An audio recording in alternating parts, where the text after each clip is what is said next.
So essentially you're saying it's a Hawaiian pizza? No. No? Okay. Hawaiian Not getting a pizza bacon? Hey guys, welcome to another chapter of the Malt Chronicles! Woo! Take it over. I just have one question, Please. and it's for David. Okay. David, are you ready? I'm ready for this one. Okay. Hey! Yes! He finally says yes! I brought something very special today, and Wow. something that the boys are going to enjoy, but the reason I asked David is... Hey! Hold him, man! Yeah. I guess you got a thumbnail sorted. Anyway, for you guys, just Whoa! Oh! Jeez! Oh! Yeah, they waited that for long. See you on the blind tasting, guys. Yeah! See, I had a little bit of time to dance and flirt with the whiskey. And at first, I was getting fetid cheese. Cheez-Its. And look, what's it? Crisps. But I've actually picked up like this like cheesy note, and behind that cheesy note I'm getting like elements of pineapple. Definitely getting elements of peat, but just before you're about to light a match, have you ever smelt the end of a match? Yeah?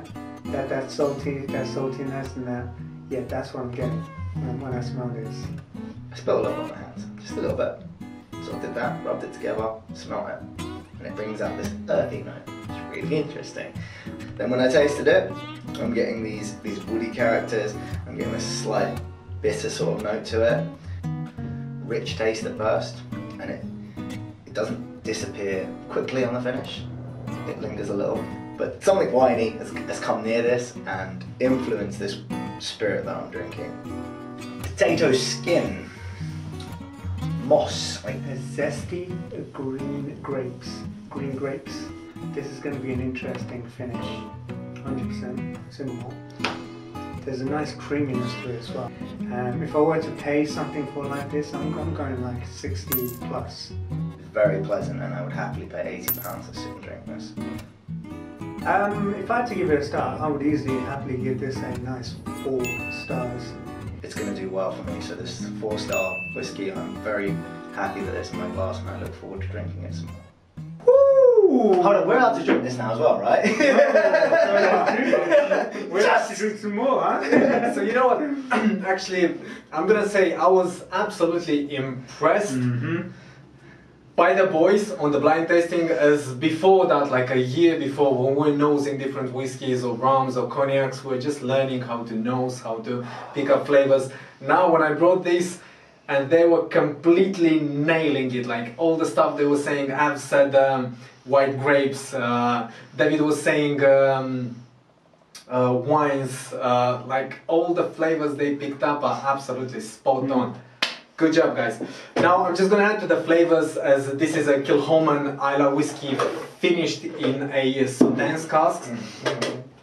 So if I were to describe this whiskey and add a few flavors, I would say think of quince, think of pomelo, think of the sweetness of a melon. Take all these fruits together and put them into an ashtray. Okay.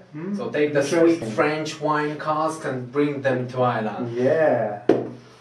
Now actually we've tried this whiskey a couple of months ago at a whiskey show, and we were quite impressed, and I said I'm gonna just buy one of those bottles, as this is a 2018 release. Wow, 2018. So there's only 10,000 bottles made, and they were sold out like straight away.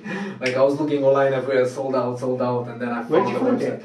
On a website, but it's sold out anywhere. Like you can barely find any. Imagine what they do, they take 30 bourbon barrels, predominantly first fills, and then they finish them, they marry them in Sauternes wine casks from Bordeaux, which is a sweet white wine, for about 5 months.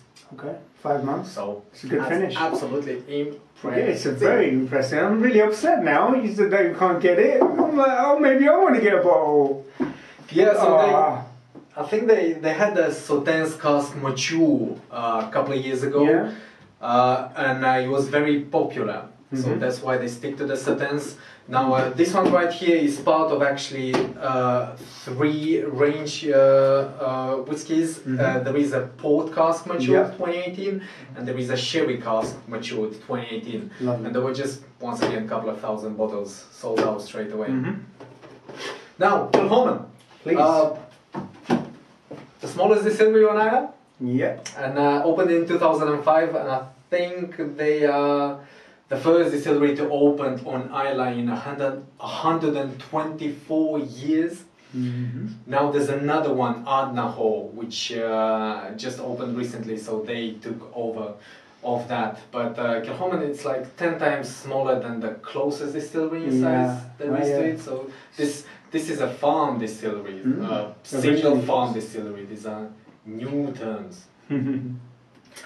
What do you boys think? I think this is an absolute stunner. Absolute stunning. That's what I think. It's just one of those whiskey. I remember when I tried it, when you said it, when we went to that whiskey show, and I was just like, wow. So I'm just so happy that this is it. So you know what's funny? This is actually a vintage 2012, and this is 6 years old. 6 years old. Wow. This is a 6 years old. This is a 6 years old whiskey. Man. This is perhaps one of the best 6-year-old whiskies I've ever tried in my life. Definitely, I would second that That one. is incredible. 6 years old. Yeah, and this is what I like about Kilchoman. They are so open about their whiskies.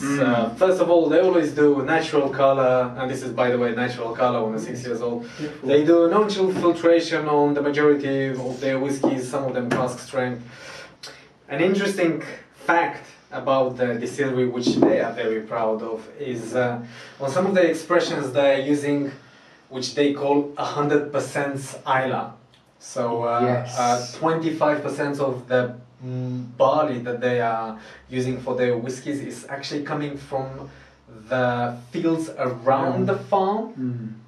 Now they mature the whiskey on Islay, distill them on Islay, so you can call them 100% Islay.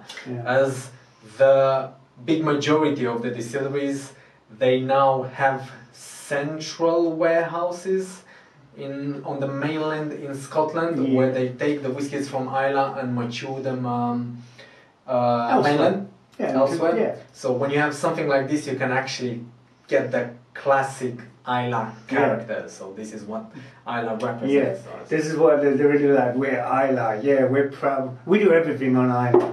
Yeah, those expressions. I have heard them as well. Yeah, let's compare it to a normal expression. Love you. Yeah, just like. So this is one of their core ranges. This is about 90% bourbon and it's 10% sherry. Amazing. Now I just want you guys to see the difference in casks Please. and the difference in peat as well. Oh wow. Ooh. Oh wow. And the nose is so different, right? Yeah, that finishes. So Marker Bay It's is a bit more sweeter. Marker Bay is part of their core range. This you can find in the shops everywhere, priced around £30. Which is actually an impressive price. Yeah. That I've purchased for £78. Wow. Just on the nose alone. Just on the nose alone. There's so much. The finish that they've put on this has made that insane. Such a big difference. I mean, it's crazy to say that, but it's such a big difference for me. Definitely. Like you say, it's a farm distillery. That's really interesting because you get that almost homemade sort of feel from the product. It is crazy.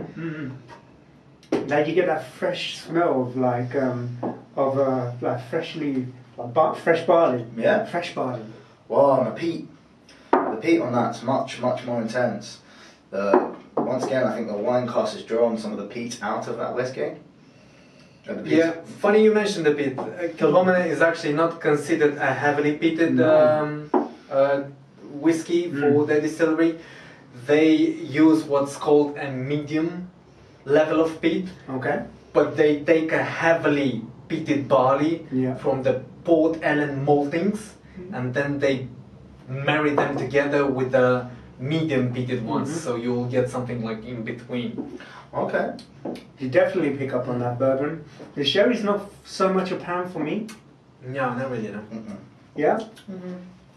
Definitely pick up on those bourbons of like vanilla notes and, you know, all those flavors you would situate with a bourbon cask whiskey. Definitely, I'm so tense on the way. I'm so tense.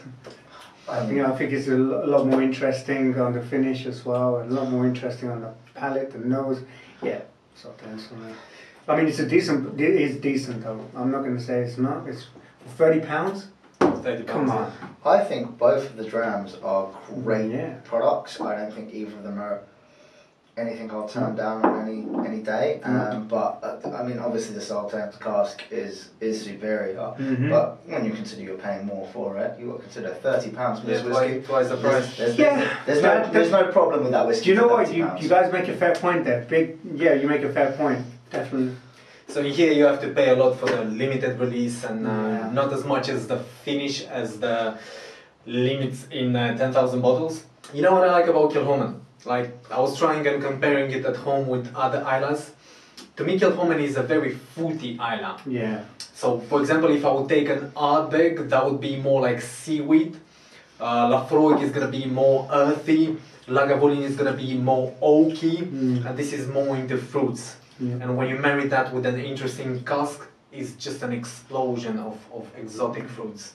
Yeah, I just think this distillery is just bringing out so many fantastic expressions. Go ahead, David. I'm getting smoky pineapple on that now. Smoky Have you ever put pineapple on a grill, like when you're making a stew? Stew? Yeah, chicken? I know what you're talking about. Unreal. That's what that tastes like to me. Okay. So essentially you're saying it's a Hawaiian pizza? No. No? Okay. Hawaiian I'm not going to pizzas bacon? Hawaiian pizzas do not suck. I like a Hawaiian pizza. Get out. Now, since it's a farm distillery, of course they do flow maltings, and everything is, you know, up to the traditional styles of making whiskies. And I think there's only about 7 distilleries in the whole Scotland that do flow maltings. So they're trying to preserve heritage, traditions, let's put it that way. And since we have a French connection to the whiskey tonight, I'm going to give you a fun fact about France. Please. So according to the French Federation of Spirits, whiskey accounts for the highest retail sales of any spirits in France. It's at 47.2%. while cognac is only at 0.7%. I've heard this, So the French drink more whiskey in a week than cognac in a year. I have heard this, You know what? These French people, they know what's good. Exactly. We're just going to make a ton of cognac for you. They like you drink that. They know what's the finest things in life. Anyway, so I guess we'll start with me.